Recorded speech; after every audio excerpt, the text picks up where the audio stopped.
என்னடா தலைவன் ஒரு நாள் கூட கேப்டனா இருக்க விட மாட்டேங்க இல்லடா ரஞ்சித் பாவனா நாளே வந்து பறிக்கிறீங்களே கேப்டன் பதவியை அப்படிங்கிற மாதிரி தான் வந்துட்டு இன்னைக்கு பறிச்சு விட்டாங்க. அது நாள் இல்ல, இப்ப வந்து எடுத்து வந்து அந்த ஒரு பொசிஷன் வைக்கிறாங்க. இந்த இதெல்லாம் வந்துட்டு எப்பயுமே வாரம் வாரம் வந்து ஒரு கேப்டனுக்கான ஒரு இது கேப்டன் வந்துட்டு சரியா பண்ணல அப்படின்னா வந்துட்டு இது மாதிரி வந்துட்டு அந்த ஒரு இதை வந்துட்டு கட் பண்ணலாம், அந்த இது வந்துட்டு எடுக்கலாம், போன வாரம் பஸ்ஸில் வந்துட்டு எடுக்கலாம் அப்படிங்கிற மாதிரி வந்து ஒவ்வொரு வாரமும் ஒவ்வொன்று கொடுப்பாங்க. இப்ப என்ன கொடுத்துருக்காங்கன்னு பாத்தீங்கன்னா வந்துட்டு முட்டை கொடுத்துருக்காங்க, 3 முட்டை. ஓகேங்களா, இந்த கேப்டன் சரியில்லைன்னா வந்துட்டு முட்டை எடுக்கலாம். அதை எடுத்து வந்து வச்சதும் போதும் கிட்டத்தட்ட ஒரு 5-10 நிமிஷத்துலயே வந்துட்டு தூக்கி விட்டாங்க.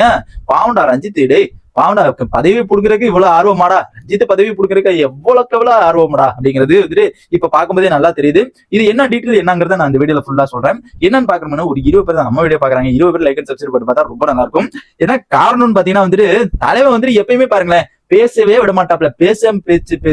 பேசுனா எங்கேயோ போவாப்ல. இங்க வந்துட்டு நம்ம அரிசிக்கு வந்தோம்னா அங்க புளிக்கு போவாப்ல, அங்க பாத்தீங்கன்னா அங்க மாடுக்கு போவாப்ல, அதுக்கப்புறம் பாத்தீங்கன்னா இங்க மாட்டை பத்தி பேசணும்னா அங்க புல்லுக்கு போவாப்ல. அந்த மாதிரி வந்துட்டு நிறைய பேசி எது ஒரு விஷயத்த வந்து ஷார்ட் அண்ட் ஸ்வீட்டா முடிக்க மாட்டாப்ல. என்ன பண்ணுவாரு, பேசிக்கிட்டு அந்த மாதிரி வந்து பேசி மக்களை டயர்ட் ஆக்கி விட்டு அவர் பேசுறதே வந்து போர் அடிக்கிற மாதிரி வந்துட்டு உள்ள இருக்க கண்டஸ்டன்ட்டுக்கு சரி அந்த ஒரு எல்லாத்தையுமே வந்துட்டு மாசா வந்துட்டு பேசுவாரு. ஆனா அது வந்துட்டு எப்படி பேசுவாருன்னா சுத்த விட்டு பயங்கரமா வந்துட்டு சுத்தி விட்டு அது வந்து எங்க கொண்டு போறாரு, எங்க போய் கொண்டு வந்துட்டு அதுக்கப்புறம் மறுபடியும் எந்த இதை கொண்டு வராரு அப்படிங்கிறது தெரியல.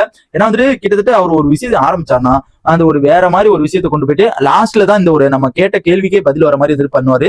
அது எதுக்குதான் அப்படி பேசுவாரு. ஆனா உள்ள இருக்கவங்களும் சரி மக்களுக்கு வந்து சரி வழக்கமா வந்துட்டு அவரு பேசுறத பார்த்தாவே கொஞ்சம் நமக்கு போர் அடி, என்னடா ஒரு வளன்னு பேசிக்கிட்டே இருக்காரு அப்படிங்கிற மாதிரி தான் மக்கள் மத்தியில் வந்துட்டு தோணும். இப்ப வந்துட்டு அதே வந்துட்டு இப்ப பேக் ஃபயர் ஆயிடுச்சு. என்ன காரணம் பாத்தீங்கன்னா தர்ஷிகா வந்துட்டு 200% விஷப்பாம்பு வந்துட்டு நம்ம அந்த ஒரு முட்டையை வந்துட்டு தூக்கிட்டாங்க. அது கிட்டத்தட்ட ஒரு என்னடா கொஞ்சம் அந்த இது வந்துட்டு அந்த முட்டை வந்துட்டு அதுக்கப்புறம் வந்துட்டு பிக் பாஸ் கூட அந்த கங்கராச்சுலேஷன் அப்படிங்கிற அளவுக்கு கூட எதுவுமே சொல்லல ரஞ்சித்தை. அதுக்காங்களே வந்து முட்டையை வந்துட்டு தூக்கிட்டாங்க. 2 முட்டை தான் இருக்கு. தலைவன் வந்துட்டு இந்த வாரம் வந்து பதவி இருக்குமா அப்படின்னா கண்டிப்பா இருக்காதுன்னு நினைக்கிறேன். என்ன காரணம் பாத்தீங்கன்னா செல்லம், தங்கம், அம்முக்குட்டி இப்படி எல்லாம் வந்துட்டு பேசிட்டு இருக்கும்போது வந்துட்டு கண்டிப்பா தூக்கத்தான் செய்வானுங்க. கொஞ்சமாச்சும் வந்துட்டு அவரோட உண்மையான முகம் வந்துட்டு இருக்குது, கண்டிப்பா தெரிஞ்சு போச்சு அவரோட உண்மையான முகம் மக்களுக்கு எல்லாம். அந்த உண்மையான முகத்தை வந்துட்டு வெளியில கொண்டு வந்தா அவர் வந்துட்டு உயிரோட இருப்பாரு, இல்லைன்னா வீட்டுக்கு அமுச்சு விட்டுருவாங்க அப்படிங்கிறது நல்லாவே தெரியுது. நெக்ஸ்ட் பாத்தீங்கன்னா அந்த முட்டை எடுத்தது எப்படின்னா ஃபர்ஸ்ட் என்ன ரீசன் பாத்தீங்கன்னா தர்ஷிகா எடுத்தது முதல்ல எல்லாமே டீம் பிரிச்சுருக்காங்க. ஓகேங்களா, டீமை பிரிச்சு இருக்கும்போது அந்த முட்டை வருது. டீமை பிரிக்கும் போது என்னன்னா special washing team and kitchen team அந்த மாதிரி வந்துட்டு பிரிச்சுக்கிட்டு இருக்காங்க. டைம்ல வந்துட்டு அந்த முட்டை இதை வந்துட்டு கொண்டு வராங்க. கொண்டு வரும்போது பாத்தீங்கன்னா வந்துட்டு அப்போதைக்கு வந்துட்டு தர்ஷிகா யோசிச்சா அந்த தலைவனை வந்து தூக்கி விட்டு வேண்டியதான். ஏன்னா அவர் வந்துட்டு வளன்னு காலில இருந்து பேசிட்டு இருக்காப்ல, எதுக்கு அப்படி பேசுறாரு அப்படிங்கிறது சுத்தமா தெரியல அப்படிங்கிறதால மாதிரி வந்துட்டு நினைச்சிட்டு இருந்திருப்பாங்க உங்களுக்கு. என்ன காரணம் பாத்தீங்கன்னா வந்துட்டு நம்ம தீபக் வந்துட்டு அந்த ஒரு இதுல வந்துட்டு ஒரு பாயிண்ட் சொல்றாரு. ஓகேங்களா, அந்த ஒரு டீமை பிரிச்சு இருக்கும்போது என்னென்ன team, special washing team, cooking team and cleaning team, இந்த 3 டீம் வந்து பிரிச்சு இருக்கும்போது நம்ம தீபக் வந்து ஒன்னு சொல்றாரு. என்ன சொல்றாருன்னு பாத்தீங்கன்னா வந்துட்டு என்ன சொல்றாருன்னா ஸ்கில்டு லேபர் அண்ட் அதுக்கப்புறம் வந்துட்டு லேபர் ஓரியன்ட் அப்படிங்கிற மாதிரி வந்து 2 இதா பிரிங்க.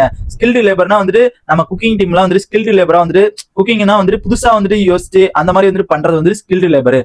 லேபர்னா வந்துட்டு ரொட்டீனா வந்துட்டு ஒரு வேலையை பார்த்துட்டு ரிப்பீட்டா வந்துட்டு ஒரு வேலையை பார்த்துட்டு இருக்கிறது வந்துட்டு லேபர் ஓரியன்ட் அப்படிங்கிற மாதிரி வந்துட்டு அந்த ஒரு விஷயத்த சொல்றாரு. திடீர்னு கிட்ட இருந்து பார்த்தா வந்துட்டு தீபக் வந்து எடுத்துக்கிட்டு நம்ம அருண் விஜய் சாலு எப்படி நீங்க வந்துட்டு ஸ்கில்டு லேபர்னு வந்துட்டு உங்களை மட்டும் நீங்க, ஏன்னா அவர் வந்துட்டு குக்கிங் டீம்ல இருக்காரு, அவரை வந்துட்டு என்ன பண்றாரு அவங்கள மட்டும் வந்துட்டு எப்படி நீங்க ஸ்கில்டு லேபர் அப்ப நாங்களாம் ஓரியன்ட் லேபர் எப்படிலாம் நீங்களா சொல்லலாம், நீங்களும் வந்துட்டு அதே தான் செஞ்சிருக்கீங்க, நீங்களே சாப்பாடுனா நான் சாப்பாட்டை தான் செஞ்சுட்டு இருக்கீங்க அப்படிங்கிற மாதிரி வந்துட்டு சொல்றாங்க.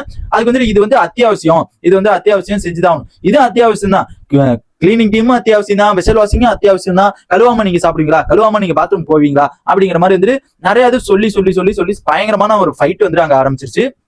ஆரம்பிக்கும் போது வந்துட்டு தலைவன் வந்துட்டு இதுக்கு ஒரு பதிலுமே சொல்ல, நீங்க சொல்லுங்க அப்படிங்கிற மாதிரி வந்துட்டு தலைவன் வந்துட்டு விஜய் சேதுபதி சார் எப்படி சொல்லுவாரோ அதே மாதிரி அந்த ஒரு டைப் கெட்டப்ல வந்துட்டு தலைவன் ஆரம்பிச்சிட்டாப்ல. நீங்க சொல்லுங்க அப்படிங்கிற மாதிரி வந்துட்டு தலைவன் வந்துட்டு சொல்லுவோம். நம்ம என்ன பண்ணாங்க இங்க இருந்து பயங்கரமான ஒரு ஃபைட். எப்படின்னா அருண் பிரசாத்துக்கு தீபக்கு சண்டை, அண்ட் அதுக்கு பார்த்தா விஜய் விசாலுக்கு அங்கிட்டு ரயனுக்கு சண்டை, அந்த மாதிரி வந்துட்டு ரயனுக்கும் மஞ்சரிக்கு சண்டை, அந்த மாதிரி வந்துட்டு நிறைய சண்டை வந்துட்டு அவங்களுக்குள்ளேயே வந்துட்டு பயங்கரமான ஒரு சண்டை எல்லாம் போட்டுக்கிறாங்க. கண்டிப்பா வந்துட்டு அந்த ஒரு கேப்டனா வந்துட்டு தர்ஷிகா எடுத்தது வந்து கரெக்டான பாயிண்ட் தான். இருந்தாலும் வந்துட்டு அந்த கேப்டனா இருந்து இவ்வளவு சண்டை போட்டுக்கிறாங்க, லிவிங் ஏரியால இவ்வளவு சண்டை போட்டுக்கிறாங்க, லிவிங் ஏரியாவுக்கு ஒரு மரியாதை இல்ல. அதனால வந்துட்டு நீங்க ஒரு கேப்டனா இருந்து நீங்க ஒரு டிசிஷன் எடுக்கலாம், நீங்க ஒரு கேப்டனா இருந்து ஒரு கிளாரிட்டி கொடுக்கலாம், கரெக்டான ஒரு பாயிண்ட் வந்துட்டு நீங்க சொல்லலாம். அந்த பாயிண்ட் சொல்றதுக்கு உங்களுக்கு மட்டும்தான் உரிமை இருக்கு. நாங்களா சொன்னோம்னா வந்துட்டு அது நாங்க சொல்ற பாயிண்ட் வந்து எல்லாருமே கிளாரிஃபை பண்ணலாம். ஆனா நீங்க சொல்ற பாயிண்ட் வந்து நீங்க சொன்னதுதான் அந்த ஒரு பாயிண்ட் அப்படிங்கிற மாதிரி வந்துட்டு அந்த மாதிரி வந்துட்டு சொல்லலாம். நீங்க வந்துட்டு எல்லாருமே வந்துட்டு இங்க ஒரு சண்டை மாதிரி வர ஆரம்பிச்சிருச்சு. சண்டை நீங்க வந்துட்டு கண்ட்ரோல் பண்ண மாட்டீங்க, நீங்க வந்து அந்த சண்டையை வளர்த்துக்கிட்டு தான் இருக்கீங்க அப்படிங்கிற மாதிரி வந்துட்டு அந்த ஒரு காரணத்தை வந்து முட்டையை வச்சு எடுத்திருந்தாங்க. இது காரணமே வந்துட்டு தீபக், விஷாலு அண்ட் நம்ம அருண் பிரசாத் இவங்க 3 பேர் தான் பயங்கரமான ஒரு காரணம். பாத்தீங்கன்னா வந்துட்டு கிட்டத்தட்ட இது வந்துட்டு 1 மணி நேரத்துக்கு மேல வந்து இந்த ஒரு சண்டை போச்சு. 1 மணி நேரத்துக்கு மேல போனதும் தலைவனுக்கு வந்துட்டு என்னாச்சு தெரியல, தலைவி வந்துட்டு 200% வந்துட்டு எந்திரிச்சு என்ன நீங்க பண்றீங்க, என்ன எப்பா பாரு பேசிக்கிட்டு எப்பா பாரு ஏதாச்சும் பண்ணிக்கிட்டு நீங்க பாட்டுக்கா வந்துட்டு அவ்வளவு சண்டை போட்டுக்கிட்டு இருக்கானுங்க, இங்க வந்துட்டு ஒண்ணுமே பேசாம நீங்க பாட்டுக்கா அப்படியே அமைதியா இருக்கிறது வந்து எனக்கு பிடிக்கல சார், எனக்கு வந்து பிடிக்கல, அதனால நாங்க இந்த ஒரு முட்டை எடுத்து ஆம்லெட் போட போறோம் அப்படிங்கிற அளவுக்கு வந்துட்டு முட்டை எடுத்துட்டாங்க. கண்டிப்பா வந்துட்டு அந்த முட்டை எடுத்து வந்துட்டு எனக்கு ரீசனபிள் பாத்தீங்கன்னா வந்துட்டு எனக்கு தெரிஞ்சு ஓகே தான். ஏன்னா அதுக்கப்புறம் பாத்தீங்கன்னா அந்த ஒரு முட்டையை எடுத்ததுக்கு அப்புறம் ஓகேங்களா, இந்த ஒரு ரீசன் சொல்லி எடுத்திருந்தாங்க, இது மாதிரி இவ்வளவு சண்டை போறாங்க, நீங்க ஒரு இது எடுக்கலாம், நீங்க ஒரு பாயிண்ட் எடுக்கலாம், நீங்க ஒரு இதை கருத்தை வந்துட்டு முன்வைக்கலாம் அப்படிங்கிற மாதிரி வந்துட்டு நீங்க வந்துட்டு அதை பண்ணாம இங்க ஒரு ஹவுஸ்மேட்டுக்குள்ள வந்துட்டு பல சண்டைகள்லாம் வந்துட்டு இருந்துச்சு அப்படிங்கிற மாதிரி வந்துட்டு அந்த ஒரு விஷயம் வந்து சொல்றாங்க. சொல்லும் போது பாத்தீங்கன்னா அதுக்கப்புறம் பாத்தீங்கன்னா கிட்டத்தட்ட அந்த முட்டை எடுத்ததுக்கப்புறம் வந்துட்டு எல்லாருமே வந்துட்டு பயங்கரமான ஒரு சைலண்ட் அண்ட் கரெக்டான ஒரு பாயிண்ட் வந்துட்டு தலைவர் வந்துட்டு பேசுறாரு.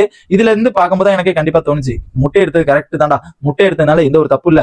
ஏன்னா அவர் வந்து எப்பயுமே வளன்னு நம்ம வந்துட்டு நம்மள டயர்ட் ஆக்கிடுவாங்க, மக்களே வந்துட்டு டயர்ட் ஆக்கிடுவாங்க. என்னடா அவர் வந்துட்டு அதுவும் அந்த ஒரு வளன்னு பேசும்போது திருப்பி எங்கிட்டுமே கேமரா காமிக்க மாட்டாங்க லைவ்ல, அவரே காமிச்சுட்டு இருப்பாங்க, வளன்னு பேசிட்டு இருக்கனால வந்து அவரே காமிக்கும் போது நம்மளுக்கே காண்டாவும், என்னடா இது இவர் பேசுறது சுத்தமா புரியல. இவர் வந்துட்டு சின்ன ஒரு பதில் ஆமா இல்ல அப்படின்னு சொல்றது ஒரு பதில் ஓகேங்களா. அவர் வந்துட்டு என்ன பண்ணாரு, அப்படியே எங்கிட்ட இல்லங்க அது வந்துட்டு ஆமா இல்லன்னு சொல்றதுக்கு வந்து ஒரு வாட்டி சொல்லணும், இம்மும் ஒரு வாட்டி சொல்லணும், அதுக்கெல்லாம் ரொம்ப டைம் இருக்கு. அந்த மாதிரி வந்துட்டு ரொம்ப அப்படியே கதையா அப்படியே இம்முக்கு மேல ஒரு புள்ளி போடணும், இப்படி போட்டு அதை சுழிச்சுடணும் அப்படிங்கிற மாதிரி வந்துட்டு அந்த மாதிரி ஒரு விஷயம் வந்துட்டு தேவையே இல்லாத விஷயத்த வந்துட்டு இதுல இழுத்து பேசுவாரு. இதுல கேட்கறது நான் ஒரு உதாரணத்துக்கு தான் சொல்றேன், ஒரு ஆமா இல்ல அப்படின்னு சொல்லிட்டு போலாம், அது வந்துட்டு என்ன சொல்றாரு அப்படி இப்படின்னு சுத்தல விட்டுக்கிட்டு பயங்கரமா வந்துட்டு கண்டிப்பா வந்துட்டு பயங்கரமா பேசிட்டு இருப்பாரு. இதான் வந்துட்டு அவரோட நெகட்டிவ்னு பாத்தீங்கன்னா வந்துட்டு கோபம் வராது.